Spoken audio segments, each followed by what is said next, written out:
Hey, welcome back to the channel, y'all. So I want to play out another scenario for you. It goes along the lines of one of my previous videos about Terminator Cobras. So again, let's just imagine you're like a lot of people, seen these cars for years, you've always wanted one, and then the time comes you can actually get one, right?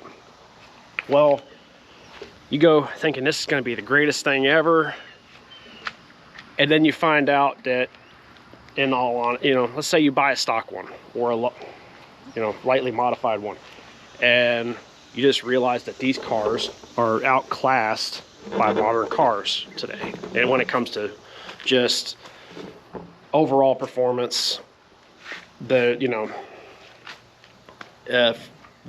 doesn't take much if it's stock Cobra to be, for someone to outrun you.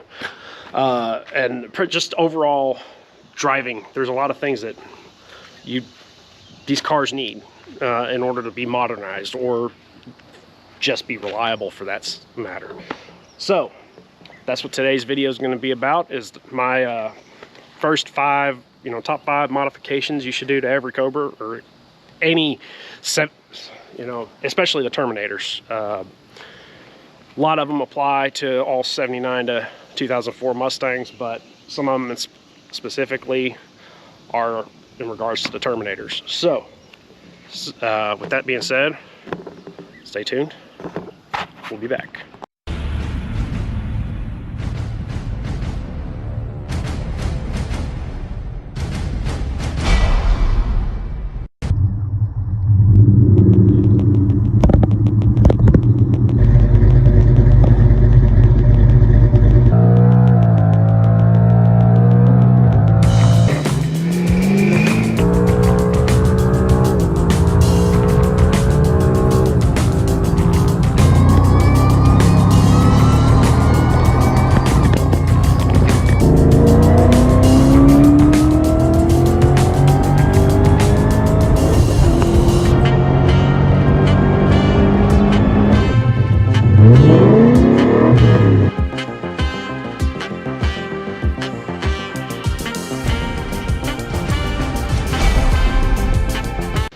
Okay, so you want to be a Cobra, huh? All right, well, so I'm actually going to probably cover 10 things, because as these cars get older, the odds of you getting a completely bone stock one go down. So I'm going to throw in 5 bonus modifications to do in case some of the first 5 have already been done. So let's just jump right into it. Number 1. First thing you should do, address the charging system. There's a lot of things that can go wrong if you're not getting enough voltage or amperage. In these cars in particular, the fuel pumps might not pump enough, in which case your car can run lean. And even though these have a built motor from the factory, you could pop a piston, melt a piston down going lean, because you're doing a watt pull and she runs lean and in 4th gear, and that's just too much heat. So address the charging system. What do I mean by that? Well, there's a lot of different things you can do. My car, I had to deal with this early on within the first couple of months of ownership, and knock on wood, she's still running strong. And I've actually been, when I wasn't tuning myself, I was actually commended on how much voltage I was getting by my tuner at the time. So this is a very simple thing, but the first thing I would do is address the power and grounding wires. You can Google it, refer to it as the Big 3 kit. Basically replacing your power wires and your ground straps with bigger gauge wires, like 4 gauge or bigger. That will do a lot for how much voltage the car is getting.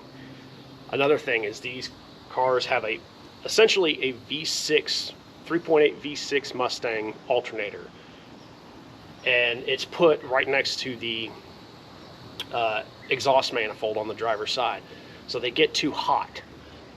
Well, you could, and they're also, the pulley is way too small, so it spins way faster than its maximum RPM, which is part of why they die.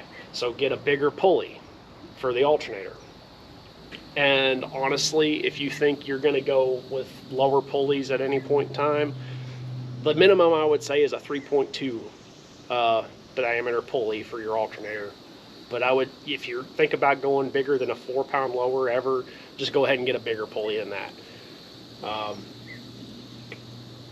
Knock on wood, like I said, my car has always never had a big problem. Now, I don't have a big aftermarket fuel system or anything, but I've not really ever seen the need for a bigger amp alternator, but it never hurts. So that you can go all the way up into that realm where you get the big 200 amp alternators. Just be careful which ones you buy. Some of them are kind of known for failing. So there's a few I probably would recommend, but I can't recommend them because I've never used them. That's number one. Number two, subframe connectors. You would be amazed what full-length subframe connectors will do to the way this car feels. It'll eliminate a lot of squeaks and rattles and twisting, and it'll make the car feel more solid. It's just like if you exercise in the gym, you've got to keep your core tight. It doesn't matter if you're doing CrossFit, powerlifting, any of that stuff. If you don't work your core and keep it rigid, you lose a lot of power and stability. Same concept here. So get subframe connectors. Okay. Number three is if it doesn't have it already, get a way to tune the car. It's getting kind of limited nowadays. Everything's from what I understand, most tuners are pretty much on Coyote stuff, and it's a lot of there are tuners out there that will tune these, but you'll need something like an SCT device. Back in the day, I'm using a quarter horse, but you can't get those anymore. There's a couple different options. I think you can even use a tweaker, or you just got to go with a standalone like a Holley Terminator X or a Mega Squirt. Varying costs and price there. Now, I have personally tuned this car myself, and I enjoy it. But if you don't have the time or the aptitude or the desire to spend the time to research how to do that, I wouldn't recommend it. You can kill the car if you don't tune it properly. But that's being said, number three is tuning. Be able to get to where you can tune the car. Number four is a cheap mod, and I would, if your car doesn't have one already, get a shifter. I've had the MGW in this car since almost day one. Put that in, and it was a night and day difference, and I still, to this day, love it. I personally have never really had the issues with the transmission that people talk about, like how I've never felt like it was hard to shift, but, I love the MGW shifter. That's not just plain as day. If you don't have a shifter, get one. So that brings me to number five, and it goes along with, well, it doesn't really go along with tuning, but I would go ahead and get a catback exhaust. The stock exhaust is fairly restrictive and quiet, and if you just bought a Terminator, you probably want to hear it. So I would actually recommend a catback because it really doesn't change anything in the tune, and it's actually known to free up a good bit of horsepower. So that's the top five initially. Now we'll go on to the next 5 that you can plug and play, right? If we go to the, I would call it number 6, would be obviously some type of intake.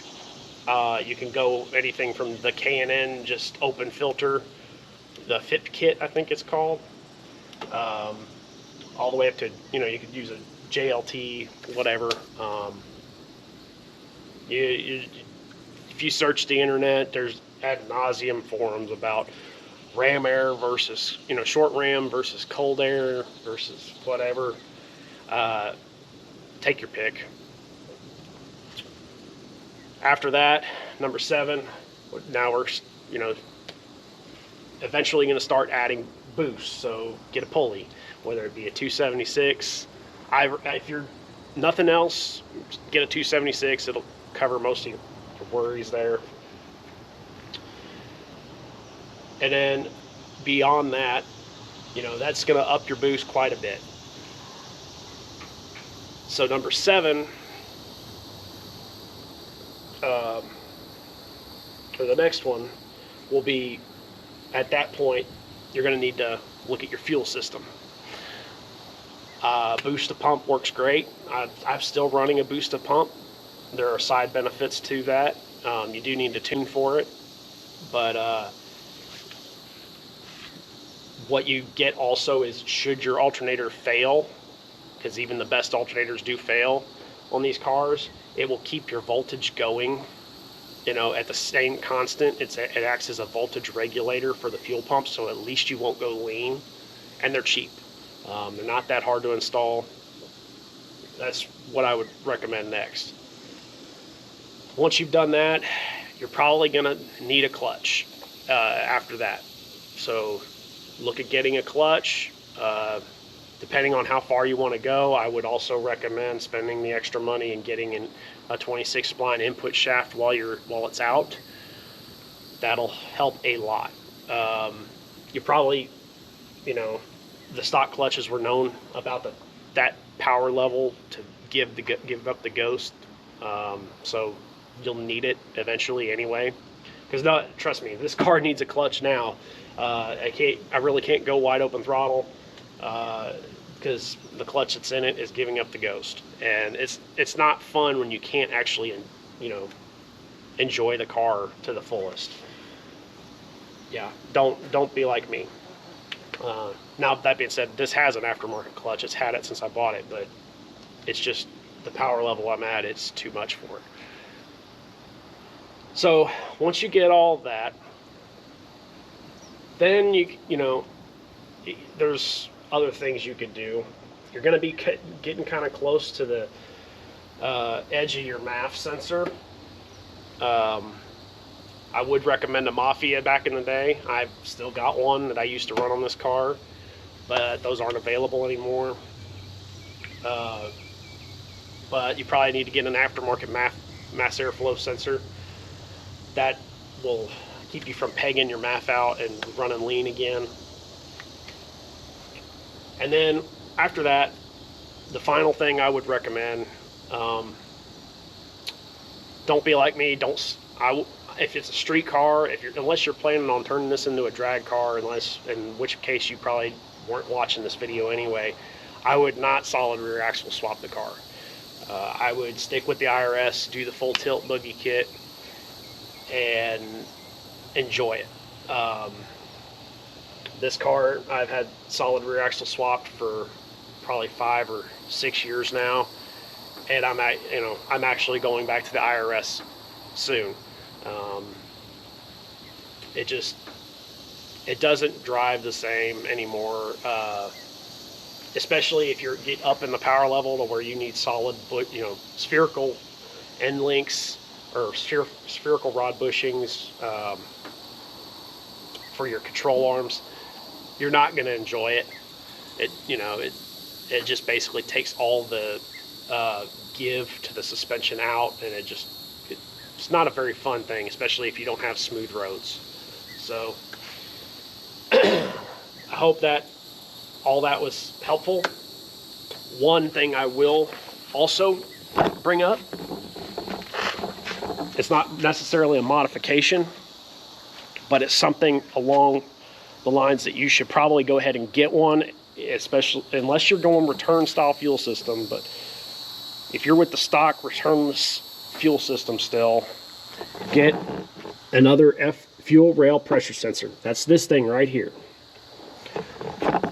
They are known for going bad. There are things you can do. Kenny Bell sells a little disc. I've had mine. I've had one for years in mine. But even since that, I recently had one go bad a few months ago. But have an extra one of these to swap out, to take with you. And have a socket set that you can do it. It takes 20 seconds to swap it out, but that will absolutely leave you stranded if you don't have one. It's about $100 or so from any auto parts store. Yeah, so that's one thing I would definitely always have with me in the car. So anyway, this turned out longer than I thought it would be, but I hope if you're new to Cobras, I hope you found it useful. Again, learn from previous owners' mistakes. Yeah, so please, if you enjoyed it, like, share, and subscribe. I really appreciate it. And as always, until next time, I'll be back.